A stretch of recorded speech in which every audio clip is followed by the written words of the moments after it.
চলে গেলেন কাটিগড়া এলাকার বিশিষ্ট সমাজসেবী সাংবাদিক কাটিগড়া সিনিয়র সেকেন্ডারি স্কুলের কর্মী সিরাজুর রহমান বড়ভূইয়া।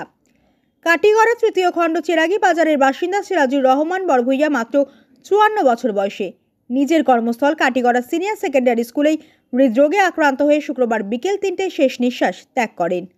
স্কুলের হৃদরোগে আক্রান্ত হওয়ার সঙ্গে সঙ্গে তাকে অ্যাম্বুলেন্সে করে নিয়ে যাওয়া হয়েছিল কাটিগড়া মডেল হাসপাতালে। সেখানে কর্তব্যরত চিকিৎসক তাকে মৃত বলে ঘোষণা দেন।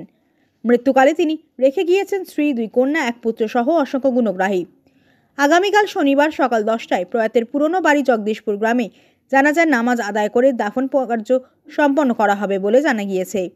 তার মৃত্যুতে গভীর শোক প্রকাশ করেছে Katigorah working journalist guild, Cheragi বাজার ক্লাব, করইকান্দি আজাদ হিন্দ ক্লাব, কাটিগড়ার বিধায়ক খলিল উদ্দিন মজুমদার সহ অনেকেই। তার মৃত্যুতে আগামীকাল বিকাল 5টায় কাটিগড়া ওয়ার্কিং জার্নালিস্ট গিল্ডের কার্যালয়ে এক শোকসভার আহ্বান করেছে সাংবাদিক সংস্থা।